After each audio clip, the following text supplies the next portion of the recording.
The blue waters of Vellani Prime turned dark with smoke. Commander Tidalsong watched from his ship as another city burned below. The enemy had come again, and this time they would not leave until everything was gone. The hive ships looked like giant insects made of metal and flesh. They moved across the sky in perfect lines, dropping smaller creatures that ate everything they touched. Buildings, trees, people. Nothing was safe from their hunger. Tidalsong's long, smooth body trembled as he spoke into his communicator. His people looked like dolphins that had learned to walk and think, but right now he felt small and helpless. All ships.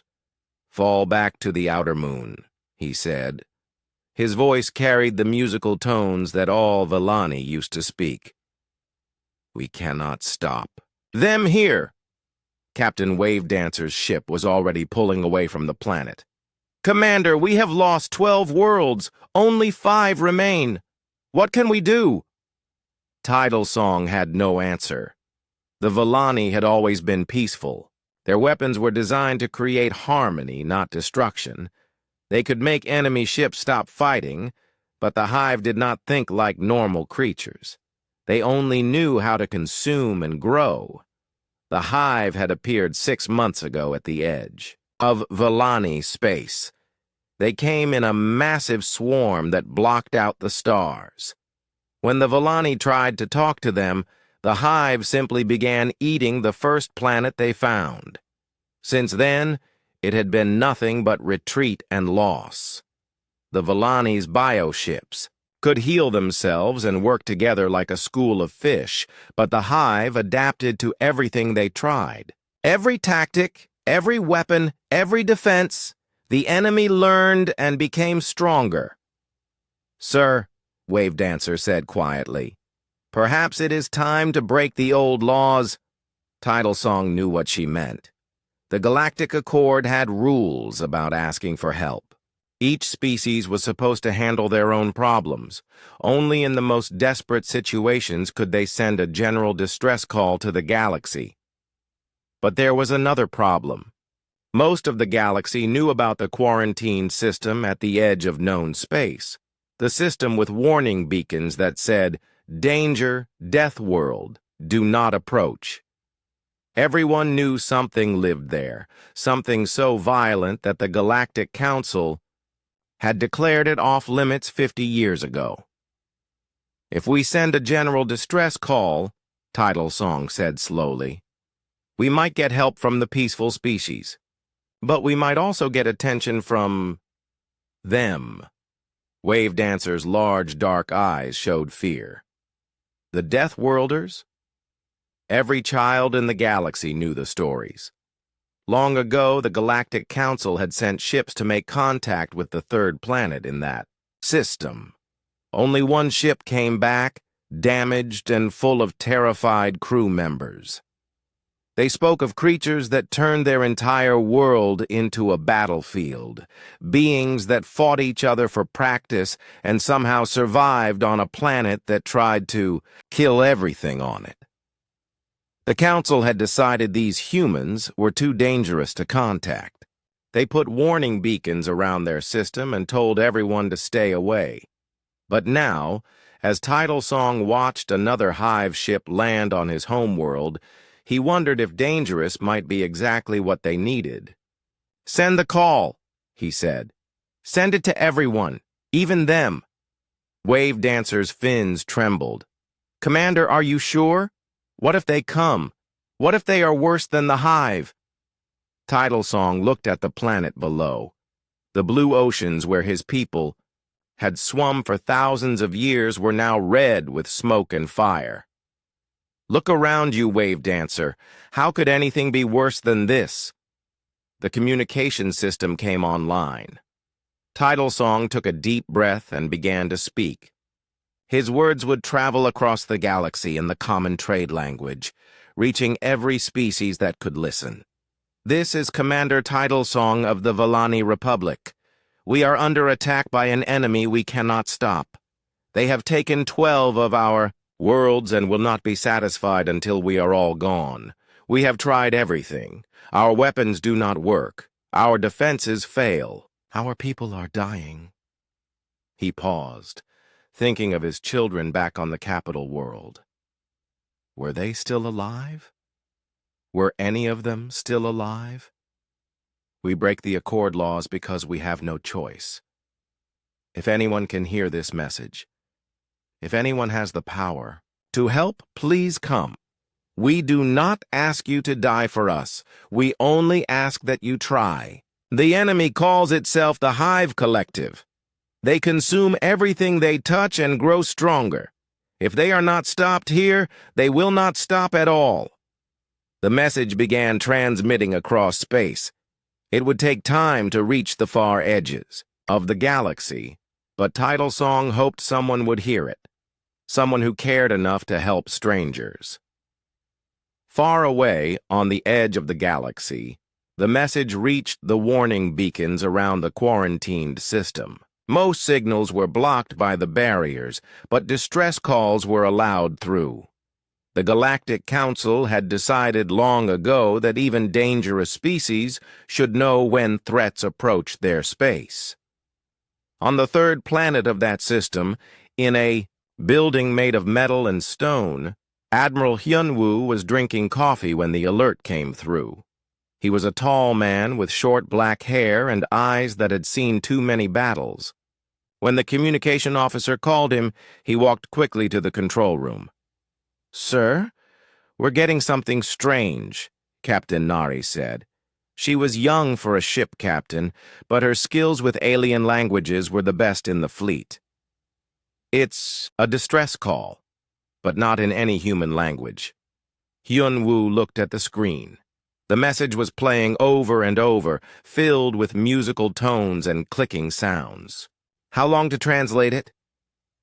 "Normally? Months, but this one is different. They're using mathematical concepts to help with translation. Very smart. Give me a few hours."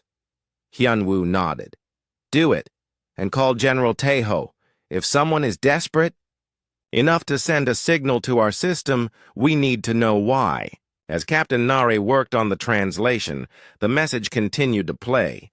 Neither of them knew that they were hearing the last hope of a dying civilization. Neither of them knew that their response would change the galaxy forever. But deep in the military databases of Earth, computers were already running calculations. Fleet positions, weapon inventories, fuel supplies, everything needed for humanity's first real venture into the wider galaxy. The Deathworlders had heard the call. Soon they would answer. Captain Nari stared at her screen in silence.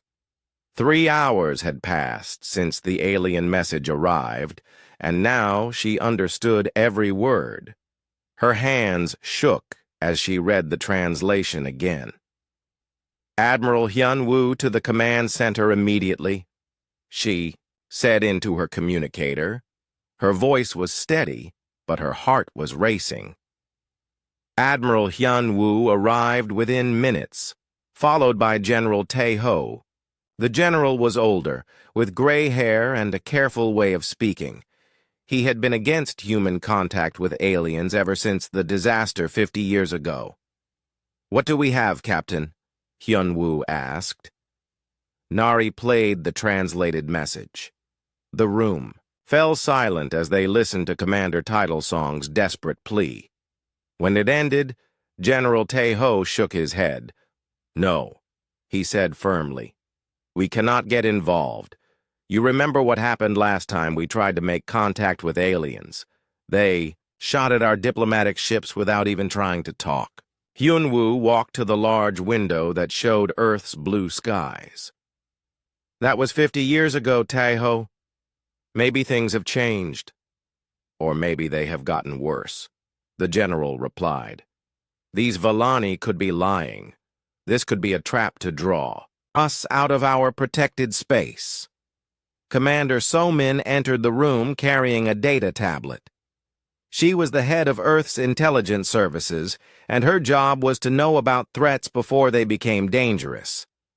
Sirs, I have been running analysis on the message and its origin point, she said. The signal is real. The Volani Republic exists where they say it does. And there is something else you need to see. She activated the large display screen. A map of the galaxy appeared, with red dots marking locations across several sectors. These are energy signatures that match the description of this hive collective, So Min explained. They appeared 18 months ago and have been moving steadily through populated systems. Look at the pattern. General Tejo studied the map. His face grew pale as he traced the red dots with his finger. They are moving. Toward us. Yes, sir. At their current rate of expansion, they will reach human space in 8 to 10 years. Maybe less if they continue to grow stronger. Yun Wu turned back to his officers.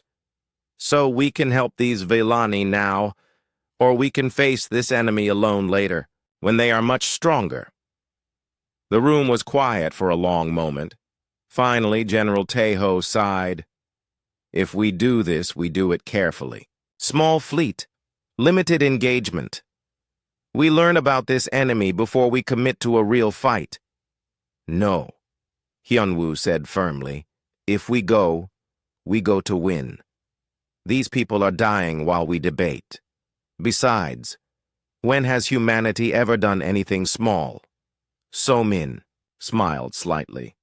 The President will need to approve any military action outside our system. 2 hours later, they sat in the emergency meeting room with President Dong Hyun. He was a short, thick man who had led Earth through its years of isolation. He listened to the reports without speaking, then stood and walked to another window. How long since we have been in a real space battle? He asked. 50 years, Hyunwoo replied. But we have not been idle. Our technology has advanced significantly. And our people? Are they ready for war? General Tejo answered this time. Our military trains constantly. Every human colony has defense forces. Every ship crew runs battle drills. We may be isolated, but we have not grown soft, President. Dong Hyun nodded slowly. Then we go. But we go as humans, in our own way. We do not ask permission from the Galactic Council. We do not follow their rules of war. We save these people and we show the galaxy what Earth can do. The President activated his communicator. Fleet Admiral Jae-sung, report to the capital immediately. Bring your best ship commanders. Fleet Admiral Jae-sung was a legend in the human navy. He had designed most of Earth's current warships and trained their crews. When he arrived with his officers, the meeting room felt smaller. Captain Yu-jin commanded the carrier ship Indomitable. She was young, but had never lost a training exercise. Captain Han-sol led the dreadnought Unbreakable, the most heavily armed ship in the human fleet. Both looked eager for a real fight. How many ships can we spare? President Dong Hyun asked. For a mission like this, I recommend 15 ships, Admiral Jae-sung said. 1 carrier, 1 dreadnought, 4 cruisers, 6 destroyers, and 3 support vessels. Enough firepower to handle most threats, but not so many that Earth is left undefended. Captain Yu-jin leaned forward. Sir, what do we know about this enemy? What are we fighting? Commander So Min activated the display again. They call themselves the Hive Collective. They appear to be a combination of biological and mechanical technology. They consume other species and add their strengths to their own forces. Sounds familiar, Captain Han-sol said with a grim smile. How many times have we fought enemies like that in our training scenarios?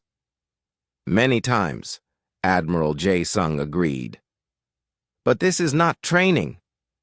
These creatures have destroyed 12 worlds. They will not hesitate to kill every human they see. President. Dong Hyun stood up. Then we make sure they do not get the chance. Admiral J. Sung, you have permission to launch Operation Shepherd. Save the Volani Republic and learn everything you can about this hive collective." As the meeting ended, Dr. Mi Young and engineer Wu Jin were called in.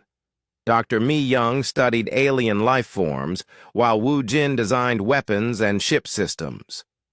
"We need to modify our weapons for space-based biological targets," Admiral Hyunwoo told them. "And we need to do it fast."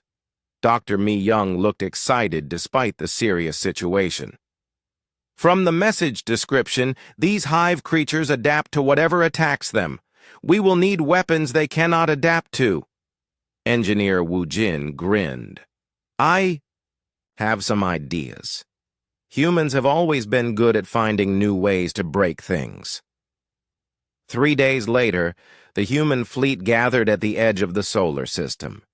15 ships hung in space like metal sharks, their hulls dark and angular.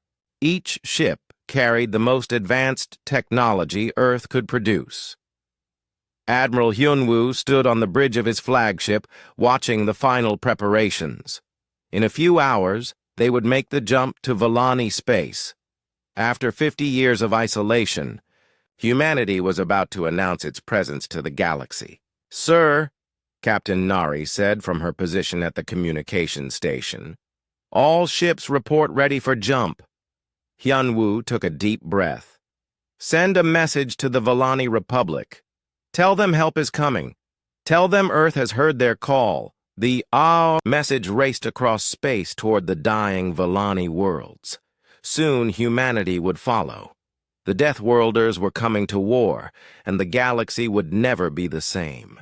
The space around Volani Prime rippled like water.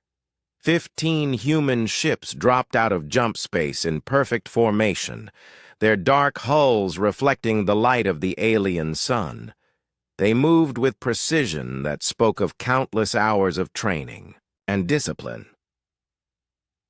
On the bridge of the destroyer Relentless, Captain Sun Ho watched the tactical display update with new contacts. Dozens of Volani ships floated near the planet, but they looked damaged and scared. Some were missing pieces of their biohulls. Others leaked atmosphere in thin streams. "Sir, we are being scanned," reported Lieutenant Kyung-soo from the weapons station. "Multiple energy types, but nothing aggressive." Captain Sun Ho nodded. "Let them look." Translator Hye-jin, any word from the locals? Hye-jin was hunched over her station, listening to the musical sounds coming from the Volani ships. "They are talking to each other, sir. I think they are confused. Some of them sound frightened." The human ships had arrived exactly where they planned, but their technology was unlike anything the Volani had seen.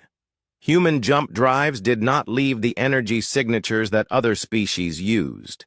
Their ships appeared solid and threatening, covered in armor and weapons that scanned as unknown energy types. Commander Tidalsong watched the newcomers from his flagship. His communications officer, Wave Dancer, was trying to make sense of their readings. "Commander, these ships, they feel wrong," Wave Dancer said. Her musical voice carried notes of fear. "They do not have life energy like our bioships. They feel cold, dead, but also dangerous." Tidalsong studied the tactical display. The 15 ships had arranged themselves in a defensive pattern, around his fleet without being asked. Their movements were smooth and coordinated, like predators that had hunted together for years. "Try to contact them," he ordered. "Use the standard greeting frequencies." The message went out in the common trade language used throughout the galaxy. It was simple and polite, designed to avoid misunderstandings with unknown species. On the IE Relentless, Hye-jin heard the transmission and quickly ran it through her translation computers. "Sir, they are trying to talk to us. Standard galactic greeting protocols." Captain Sun Ho straightened his uniform. "Open a channel. Let us introduce ourselves properly." The communication link activated, and Commander Titlesong found himself looking at a creature unlike any he had ever seen.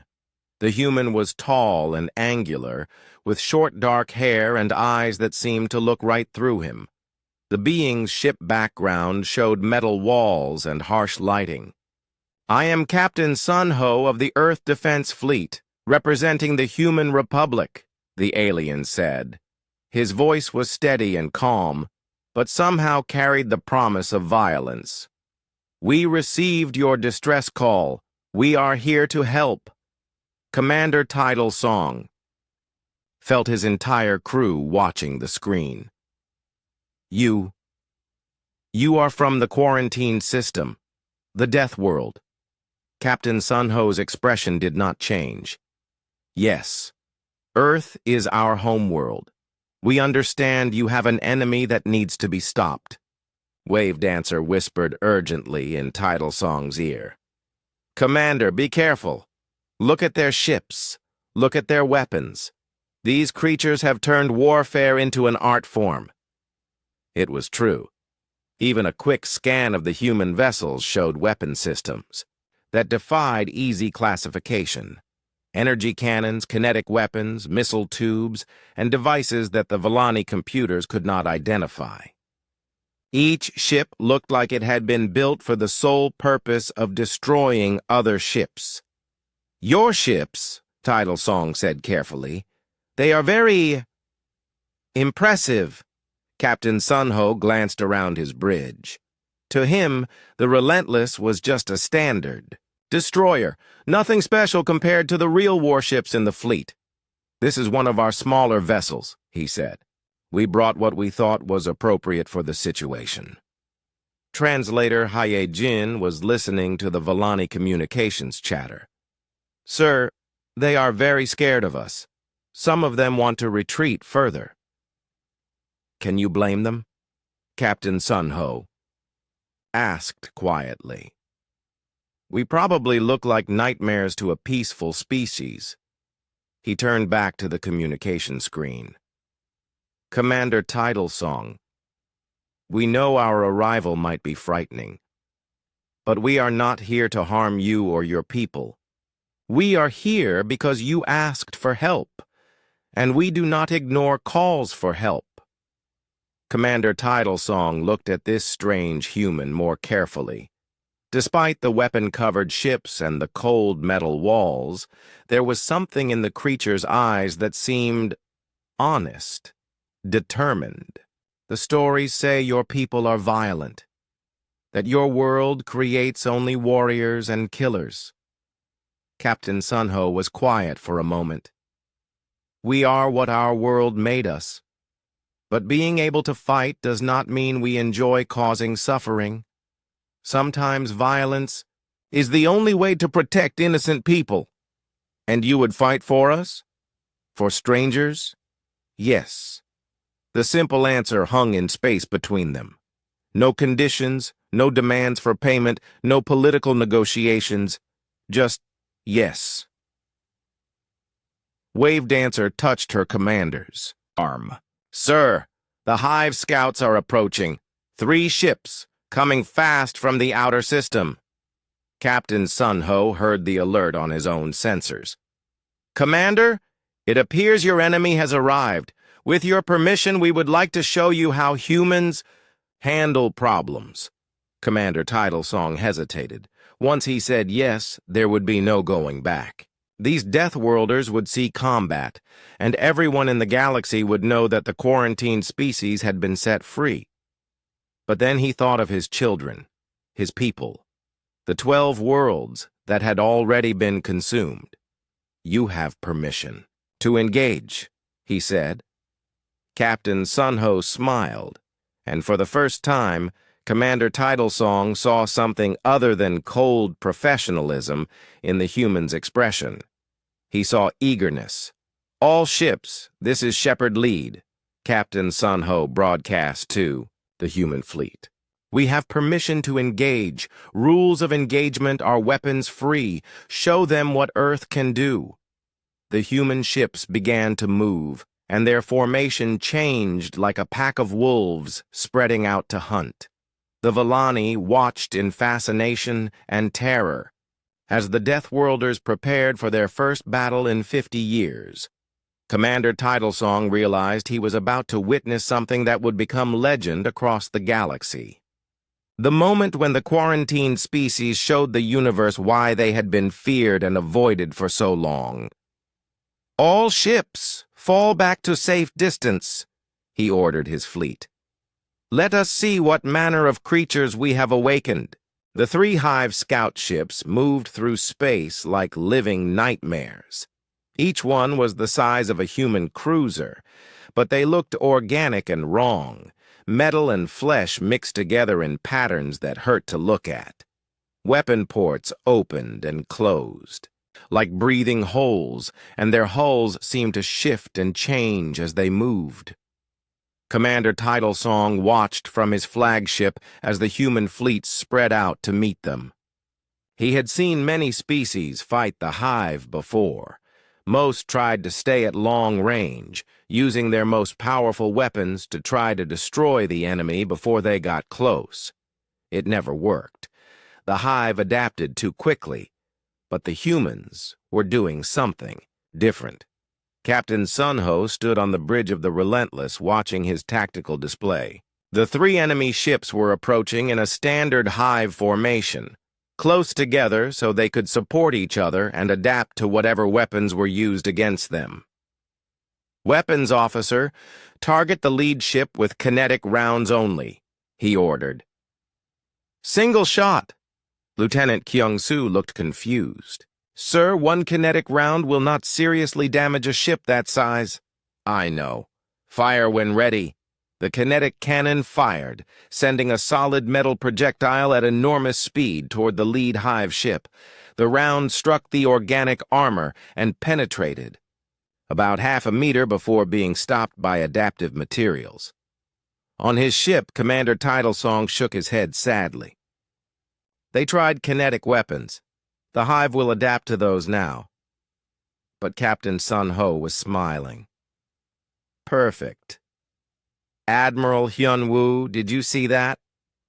From his flagship, Admiral Hyunwoo had been watching the test shot. "I saw it. The hull material changed. Density and structure to stop the projectile, just like the report said. Then they are not ready for what comes next." Admiral Hyunwoo turned to his weapons officer. "All ships, implement Wolfpack Protocol. Target designation Alpha, Bravo, Charlie. Begin the hunt." The human fleet suddenly changed. Instead of maintaining their defensive formation, the ships scattered in all directions. Some moved above the plane of battle, others below. Several ships accelerated directly toward the enemy, while others seemed to retreat. To the Villani, it looked like the humans had panicked and broken formation. But Commander Titlesong noticed something strange. Despite moving in different directions, the human ships were still coordinated. They were not fleeing. They were surrounding their prey. Hive scout ships detected the movement and adapted their formation. They spread out to avoid being surrounded, just as their programming dictated. But this played directly into Admiral Hyunwoo's plan. "Now they are separated," he said quietly. "Shepherd 2, take the left target. Shepherd 3, take the right. I will handle the center. Remember, we need one intact for study." Captain Yujin was commanding the carrier Indomitable. When she received her target assignment, she smiled. "Launch all fighters. Show them how Earth pilots fly." 60 human fighters launched from the Indomitable's bays. Each one was small and fast, designed to be piloted by humans who could survive. Acceleration forces that would kill most alien species. The pilots had trained their entire lives for battles like this. The Hive ship designated Alpha opened fire with energy weapons, but the human fighters moved in ways that seemed impossible. They twisted and turned through the weapon fire, pulling, maneuvers that should have crushed their pilots. Some flew in spirals, Others made sudden direction changes that violated basic physics. Fighter pilot Han Wu was in the lead group. He had grown up on a high-gravity world where the air was thin and dangerous. Flying through energy weapon fire felt almost relaxing compared to atmospheric flight training on Earth colonies. "Remember, we are not trying to destroy it," he called to his squadron. "We are trying to confuse it." The fighters attacked from every direction at once, firing different types of weapons. Some used energy beams, others launched missiles, and a few used old-fashioned projectile guns. Each fighter used a different attack pattern. The Hive ship's adaptation protocols went crazy, trying to adjust to 60 different threats attacking in dozens of different ways. Its hull kept changing, trying to defend against energy weapons and kinetic weapons and explosive weapons all at the same time. Captain Yujin watched the confusion with satisfaction. "That is it. Keep changing your attack patterns. Do not let it adapt." Meanwhile, Captain Han Sol was approaching his target with the dreadnought Unbreakable.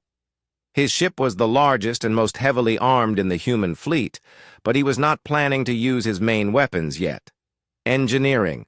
Prepare the special package," he ordered. Engineer Wu Jin had worked for 3 days to modify human mining equipment for space combat. Deep in the Unbreakable's cargo hold, a massive magnetic launcher was loaded with a chunk of asteroid material wrapped in sensor equipment. "Ready, sir," came the reply from engineering. "Fire!" The magnetic launcher hurled the asteroid chunk at incredible speed toward the Hive ship. To the enemy's sensors, it looked like a large piece of space debris. Nothing threatening, nothing that required adaptation. The chunk struck the Hive ship's hull and shattered, releasing clouds of metallic particles that stuck to the organic armor. Still, the Hive ship did not react. Debris was not a weapon, but hidden in the metallic.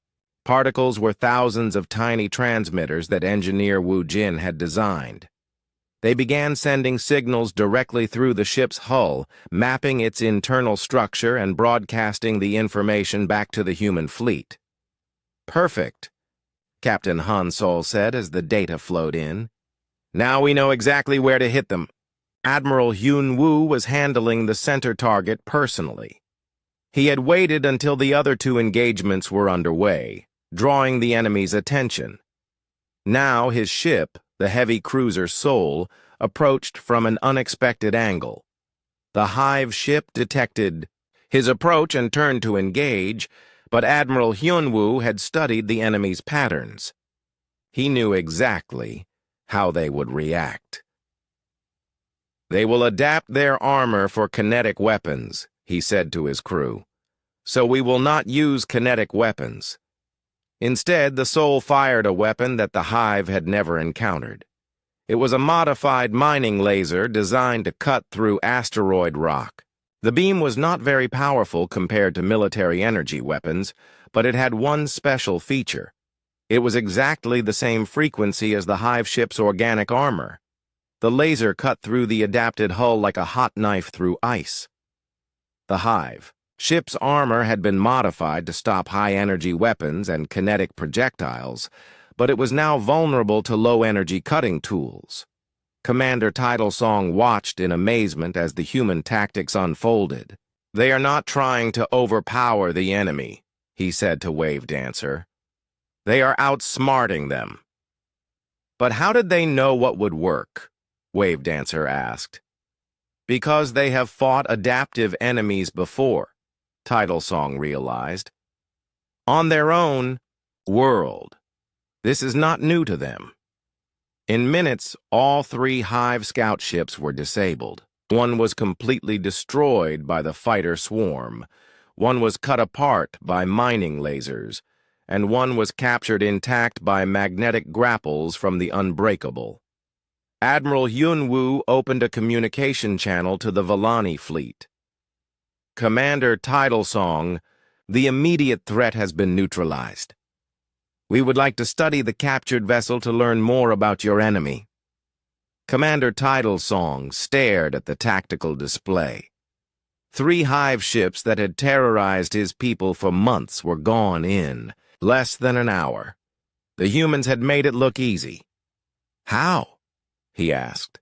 How did you defeat them so quickly? Admiral Hyun-woo's expression was grim. Commander, we have been fighting for survival our entire history. Every creature on our world, every natural disaster, every challenge, they all taught us the same lesson. If something seems impossible to defeat, you have not found the right way to attack it yet. Captain Sun-ho added. Besides, these were just scouts. The real battle has not started. As if summoned by his words, new contacts appeared on the sensors. Dozens of them, approaching fast from deep space. The main hive fleet had detected the loss of their scouts. Admiral Hyun-woo looked at the approaching swarm and smiled. Now we get to show them what real Deathworlders can do. The hive main fleet dropped out of faster-than-light travel like a swarm of metal locusts. Hundreds of ships of every size filled the space around Valani Prime. At the center of the formation, 3 massive brood ships hung like dark moons, each one the size of a small asteroid. Commander Tidalsong felt his heart stop as he counted the enemy vessels. There are so many, he whispered. How can 15 ships fight against hundreds? Admiral Hyun-woo was studying the same tactical display from his flagship. His expression had not changed, but his crew could see the intense focus in his eyes. This was the moment they had trained for their entire lives. Analysis? He asked. His tactical officer. Sir, I count 347 combat vessels plus support ships. The large ones appear to be command and control centers. Energy readings suggest they contain massive processing power. Hive minds, Admiral Hyun-woo said quietly. The brood ships control the smaller vessels. Take them out, and the swarm becomes confused. Captain Nari was monitoring enemy communications from the stealth ship Ghost. Her ship was designed to be invisible, using technology that the rest of the galaxy had never seen. Sir, I am detecting massive data transmissions between the brood ships, she reported. They are sharing information about our previous engagement. The entire swarm now knows our tactics. Engineer Woo Jin was working frantically in his laboratory aboard the Unbreakable. He had been studying the captured Hive scout ship, and what he found was both fascinating and terrifying. Admiral, I need to report my findings, he said over the communication system. This enemy is worse than we thought. Explain. The Hive ships are not just adaptive. They are learning machines. Every time we damage one, it shares that information with all the others. They now know exactly how our weapons work. Dr. Mi-young joined the conversation from her laboratory. It gets worse, sir. The biological components contain genetic material from dozens of different species. They do not just adapt to weapons. They steal the best features from everything they consume. Admiral Hyun-woo was quiet for a moment. Then he smiled. Perfect. His crew looked at him in confusion. Captain Hansol spoke for all of them. Sir, how is that perfect? Because they think they understand us now. They think they know what humans are capable of. But they have only seen us fight like civilized beings.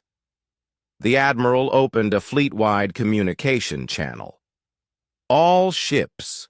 This is Admiral Hyun-woo. The enemy has adapted to our previous tactics.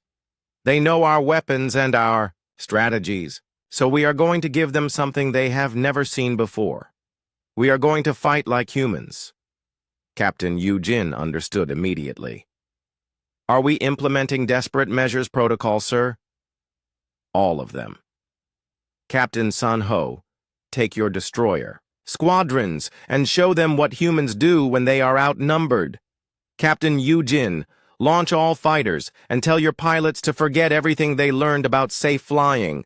Captain Han Sol, prepare the Unbreakable for ramming speed. Commander Titlesong heard the human communications and felt a chill of fear. These creatures were planning to ram their ships into the enemy? That was suicide, not tactics. But then he remembered where these beings came from, a world so dangerous that every day was a fight for survival. A species that had learned to turn desperation into a weapon. The human fleet split into 3 groups and accelerated toward the massive hive swarm. To any rational observer, it looked like a hopeless charge, 15 ships against hundreds. But the humans had advantages that the hive could not understand. Captain Sun Ho led 6 destroyers in a high-speed attack run. His ships moved in a formation. That looked random, but was actually based on pack-hunting tactics that human ancestors had used millions of years ago. "Target the support vessels," he ordered. "Hit their supply lines first." The destroyers dove into the swarm like sharks attacking a school of fish. Their weapons fired constantly as they twisted and turned between the larger enemy ships. The odd hive vessels tried to adapt their defensive formation, but the humans kept changing their attack patterns. Lieutenant Kyung-soo was firing everything the Relentless carried. "Sir, they are trying to surround us." "Let them try," Captain Sun Ho replied. "Remember, we grew up fighting in 3 dimensions. They are still thinking like ground-based creatures." The destroyers suddenly changed direction, moving up and down, as well as forward and back. The hive ships, despite their advanced technology, could not adapt to truly 3-dimensional combat fast enough. Meanwhile, Captain Yu-jin's fighters were causing chaos throughout the enemy formation. Each fighter pilot was pushing their craft beyond safe limits, pulling maneuvers that would disable or kill pilots from other species. Fighter pilot Han Wu was leading his squadron through the interior of a brood ship. They had found an opening in the hull and flown inside, where the hive's own weapons could not target them. "Remember, we are looking for the central processing unit," he called to his pilots. "Something that looks important and heavily defended." They found it in the center of the massive ship, a pulsing organic computer the size of a building, surrounded by smaller defensive creatures that looked like flying metal insects. "There," Han Wu said. "Hit it with everything." The fighters attacked the central brain from 6 different directions at once. The defensive creatures tried to stop them, but human pilots had one advantage that no computer could calculate. They were willing to die to complete their mission. 3 fighters were destroyed in the attack, but the central computer was damaged. Immediately, dozens of hive ships throughout the swarm began moving erratically as their controlling intelligence faltered. Captain Han Sol was approaching the largest brood ship with the dreadnought Unbreakable. His ship was heavily damaged from fighting through the swarm, but it was still functional. "Engineering, prepare for ramming," he ordered. Engineer Wu Jin had spent the battle preparing something special. "Sir, ramming charges are ready, but I have a better idea." "Explain quickly." "We ram them, but we do not try to survive it. We turn the Unbreakable into the largest bomb in human history." Captain Han Sol understood immediately. The Unbreakable carried enough nuclear weapons to destroy a small moon. If they detonated all of them at once inside the enemy ship. "Do it," he said. "All hands, prepare for evacuation. We are going out like heroes." The Unbreakable accelerated to maximum speed and struck the brood ship's hull. The massive human dreadnought punched through the organic armor like a spear, carrying its crew deep into the enemy vessel.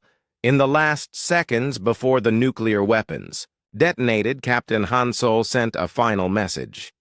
"For Earth, for the innocent, for everyone who cannot fight for themselves." The explosion lit up space like a new star. The brood ship was completely destroyed, and the nuclear fire spread to nearby. Hive vessels. Commander Titlesong watched the sacrifice with tears in his large eyes. "They gave their lives for strangers," he said to Wave Dancer. "What manner of beings are these humans?" But the battle was not over. 2 brood ships remained, and they had learned from the destruction of the third. The hive swarm began reorganizing. Adapting to human tactics even as they fought, Admiral Hyunwoo saw the change immediately. "They are learning too fast. We need something they cannot adapt to." Dr. Mi Young had been working throughout the battle, studying the biological samples from the captured scout ship. "Sir, I think I have found something. The hive consciousness is based on shared information, but I can create a virus that corrupts that sharing." "What kind of virus?" "A human virus, sir.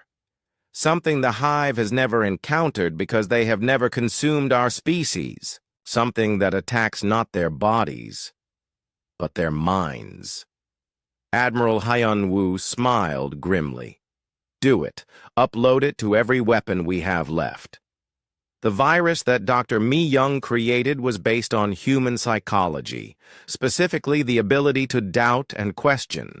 When it infected the hive network, it began asking questions that the collective consciousness could not answer. Why consume other species? Why expand constantly? Why fight at all? For the first time in their existence, the hive began to doubt itself. Ships stopped in mid-battle as their crews experienced something completely alien to them: individual thought. The remaining human ships pressed their advantage, but now they fought an enemy that was no longer united. Some hive ships continued to attack, others tried to retreat, and a few simply stopped moving entirely. Admiral Hyunwoo broadcast a message to the entire battlefield. "This is Admiral Hyunwoo of the Earth Defense Fleet. Any hive vessels that wish to surrender will be treated according to the laws of war. Any that continue to fight will be destroyed." It was an offer that no species had ever made to the hive collective. For a long moment, space was silent, except for the drifting debris of destroyed ships. Then, one by one, the remaining hive vessels began to surrender. 3 days after the battle, the space around Valani Prime looked very different. Human ships moved slowly through the debris field, searching for survivors and studying the remains of hive technology. The massive brood ships were gone, replaced by clouds of metal and organic matter that sparkled in the alien sun. Commander Titlesong floated in his command chamber, watching the humans work. His people had been saved, but the cost had been enormous. The dreadnought Unbreakable was gone, along with its entire crew. Dozens of human fighters had been destroyed. These strangers had sacrificed themselves for people they had never met. "Commander," Wave Dancer approached with a communication tablet. "We are receiving messages from across the galaxy. Word of the battle has spread." Titlesong took the tablet and read the messages. They came from dozens of different species, all asking the same questions. Who were these humans? Where had they come from? How had they defeated the unstoppable hive collective? "Send a message to the Galactic Council," he ordered. "Tell them the truth. Tell them the Deathworlders are not what we feared. They are what we needed." Admiral Hyunwoo was aboard his damaged flagship, coordinating the recovery operations. His fleet had won a great victory, but it had come at a price. Good people had died, and he felt the weight of their sacrifice. Captain Nari approached with a data pad full of reports. "Sir, the intelligence analysis is complete. What we learned about the hive is disturbing." "Show me." The display activated, showing a map of the galaxy with red zones marking hive activity. "Sir, They have consumed over 300 species in the past 1,000 years. Each time they grow stronger and more adaptive. If we had not stopped them, here, they would have eventually reached Earth, Admiral Hyun-woo finished. And by then they would have been unstoppable. Dr. Mi-young joined them from her temporary laboratory. Admiral, I have been studying the surrendered hive vessels. The virus I created is still active in their systems. They are changing. Changing how? They are developing individual thoughts. Some of them are asking to speak with us. They want to understand why we fought for strangers instead of fleeing to protect ourselves. Admiral Hyun-woo was quiet for a moment. Set up a meeting. If they want to understand humans, we should try to understand them as well. The meeting took place aboard the captured Hive scout ship. The creature that had once been part of the collective consciousness now stood alone, its mechanical and biological parts working independently for the first time. You broke us, it said in a voice that mixed electronic sounds with organic tones. Why did you not simply destroy us? Admiral Hyun-woo studied the creature carefully. Because destruction should be a last choice, not a first one. You were acting according to your nature. Now you have the chance to choose a different nature. We do not understand. We consumed hundreds of species. We destroyed worlds. How can you show mercy to enemies? Because that is what makes us human, Admiral Hyun-woo replied. We fight when we must, but we also forgive when we can. The hive creature was silent for a long time. Finally, it spoke again. What will happen to us now? That depends on what you choose to do. The virus has given you individual thought. What will you do with it? Back on his ship, Commander Titlesong was dealing with a different problem. Messages were pouring in from across the galaxy, not just from governments, but from ordinary people. Species that had lived in fear of the hive for centuries were celebrating, but more importantly, they were asking for help with other threats. Captain Yujin brought him a summary of the requests. Commander Titlesong, we are receiving distress calls from 17 different systems. Pirates, raiders, slavers, all the problems that the Galactic Council has been too afraid to address. Admiral Hyun-woo had to make a decision.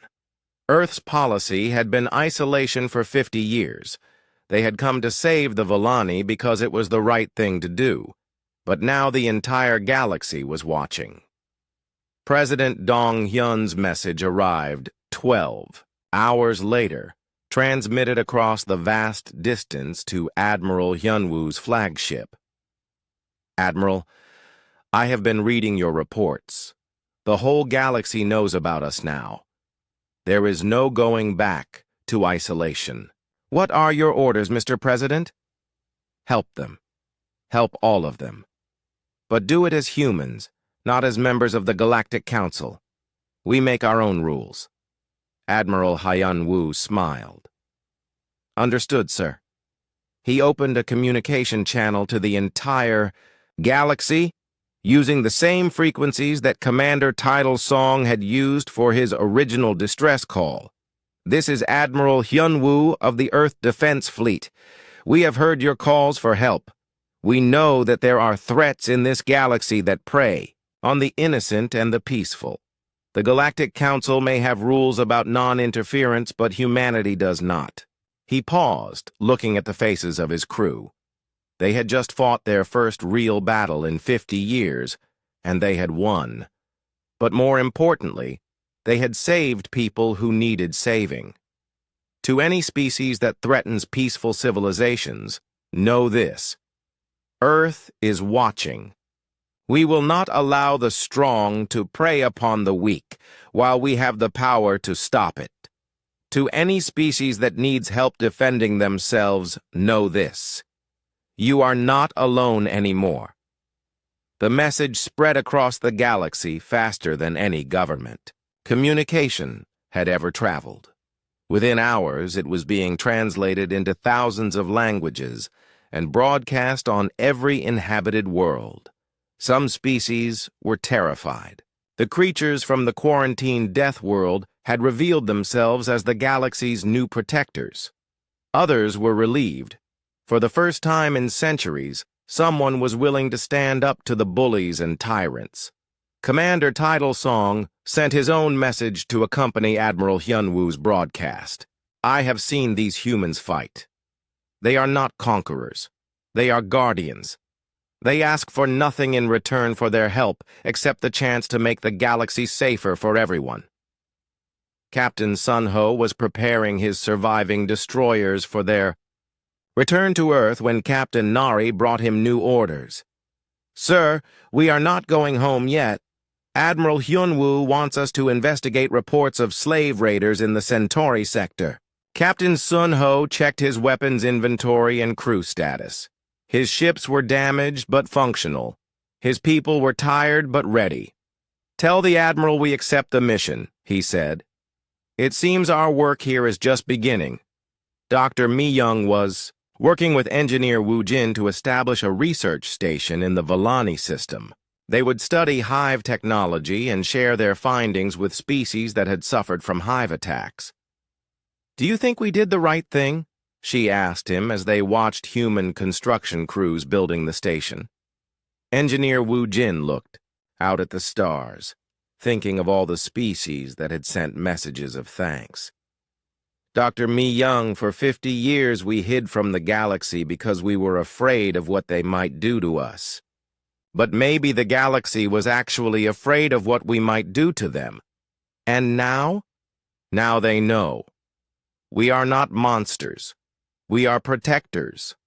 And that makes all the difference. 1 year later, the human fleet had grown to 50 ships. They patrolled the galaxy's trade routes, responded to distress calls, and hunted down threats that the Galactic Council was too afraid to face. The former hive creatures had formed their own republic, using their collective knowledge to help rebuild the worlds they had once consumed. They called themselves the Reformed Collective, and they worked closely with human scientists to develop new technologies. Commander Tidal Song, now an admiral in the Reformed Galactic Defense Force, often visited the human base in his system. The creatures who had once seemed so frightening had become his closest allies. Admiral Hyunwoo, he said during one of their regular meetings, my people have a saying, the deepest waters hide the greatest treasures. I think your species was that treasure hidden away where no one could find you. Admiral Hyunwoo smiled. And I think your distress call was the key that unlocked the door. Sometimes the best things happen when people are brave enough to ask for help. As they spoke, new reports came in from across the galaxy. Pirates defeated in the Outer Rim. Slavers captured near the core worlds. A peaceful species saved from extinction by the timely arrival of human ships. The Deathworlders had become the galaxy's guardians, and the universe was a safer place because of it.